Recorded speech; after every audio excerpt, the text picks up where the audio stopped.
Hi friends, അപ്പോൾ ഇന്ന് ഞാനും അച്ഛനും അമ്മയും കൂടെ പൊയ്ക്കൊണ്ടിരിക്കുന്നത് ബാംഗ്ലൂരിലേക്കാണ്. ബൈ ബസ് ആണ്. അങ്ങനെ ഞങ്ങൾ രണ്ടാം ഗേറ്റ് വണ്ടി നിർത്തി, അതായത് ബൈക്ക് നിർത്തി നേരെ നടന്ന് പാളയത്തേക്ക് പോയിട്ട് 10 മണിയാകുമ്പോഴേക്കും പാളയം എത്തി. ബസ് 10:30-ക്കാണെന്ന് പറഞ്ഞിട്ട് 10:30 കഴിഞ്ഞിരുന്നു എടുക്കുക എന്നുള്ളതാണ്. SM സ്ട്രീറ്റിൻ്റെ അതിലൂടെയാണ് കേട്ടോ പാളയത്തേക്ക് പോയിട്ടുള്ളത്. അങ്ങനെ ഞങ്ങൾ ആദ്യമായിട്ടാണ്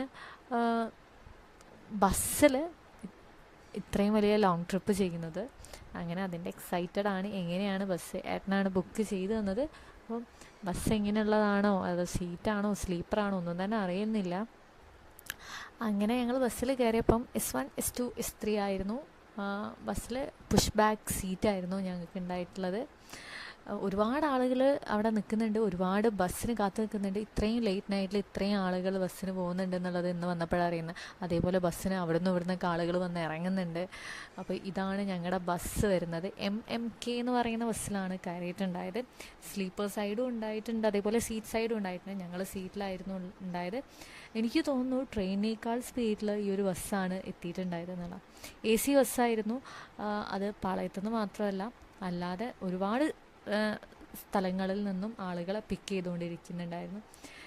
കാരണം ഞാൻ പറയാനുള്ള റീസൺ, ട്രെയിന് ഇന്നലെ 7:30-ക്കുള്ളത് ഇന്ന് എത്തുന്നത് മോർണിംഗ് 8 മണിക്ക് എന്തോ ആണ്. ബട്ട് 10:30-ക്കുള്ളത് 7:45 എത്തി. അങ്ങനെ ഞങ്ങൾ മെട്രോ കയറിയിട്ടായിരുന്നു. ഇൻ്റർവ്യൂവിനാണ് കേട്ടോ പോകുന്നത്. അങ്ങനെ മെട്രോ കയറിയിട്ടാണ് ഞങ്ങൾ ഇൻ്റർവ്യൂവിൻ്റെ സ്ഥലത്തെത്തി. ഒരുപാട് ബസ് സ്റ്റാൻഡിലൊക്കെ തിരിഞ്ഞ് കളിച്ചതിന് ശേഷമാണ് മെട്രോ കയറിയത് കേട്ടോ. വിളിച്ചിട്ട് കിട്ടുന്നില്ല ആരെയും. അങ്ങനെ അവസാനം മെട്രോ കയറി. മെട്രോ സ്പീഡിൽ, അതായത് ബസ്സിൻ്റെ 1 മണിക്കൂർ യാത്രയുടെ പകരം ഈ ഒരു മെട്രോയിൽ എനിക്ക് തോന്നുന്നു 20 മിനിറ്റ് പോലും എടുത്തിട്ടുണ്ടാവില്ല. അപ്പോഴേക്കും ഞങ്ങളുടെ സ്ഥലമായിട്ടുള്ള ഛത്രപാലയ അങ്ങനെ എന്തോ ഒരു പറയുന്നൊരു സ്ഥലത്തേക്ക് ഞങ്ങൾ എത്തിയിട്ടുണ്ട്. പിന്നെ ഇൻ്റർവ്യൂവിൻ്റെ സ്ഥലം ഞങ്ങൾ ഗൂഗിൾ മാപ്പ് ഇട്ടു, സ്ഥലം കണ്ടുപിടിച്ചു. ഫുഡൊന്നും കഴിക്കാൻ നിന്നില്ല കേട്ടോ, കാരണം ഒന്ന് ഡ്രസ്സൊക്കെ ഒന്ന് ചേഞ്ച് ചെയ്യണം. അങ്ങനെ ഞങ്ങൾ തേടിപ്പിടിച്ച് സ്ഥലം കണ്ടെത്തി, പെട്ടെന്ന് തന്നെ ഡ്രസ്സൊക്കെ ചേഞ്ച് ചെയ്തു. പിന്നെ നെക്സ്റ്റ് ഇൻ്റർവ്യൂ ഒക്കെ കഴിഞ്ഞ് ഞങ്ങൾ ബസ് കയറി നേരെ മാർക്കറ്റിലേക്ക് വിട്ടു. ഇതൊരു പാലം കണ്ടപ്പം നമ്മൾ ഫിലിമിലൊക്കെ കാണുന്ന ആ രീതിയിലുള്ള പാലം കണ്ടപ്പോൾ ജസ്റ്റ് എടുത്താണ്. ഇത് തെലുങ്കിലാണ് എഴുതിയത്. ഐ ലവ് കോഴിക്കോട് എന്നൊക്കെ പറയുന്ന പോലെ അവിടെയുള്ള സ്ഥലത്തിൻ്റെ പേരെങ്ങാണ്ടാണെന്നാണ് തോന്നുന്നത്. പിന്നെ ഞങ്ങൾ ഫുഡൊക്കെ കഴിച്ച് മാർക്കറ്റിൽ അച്ഛന് വേണ്ടിയിട്ടുള്ള സാധനങ്ങളൊക്കെ വാങ്ങിച്ചു.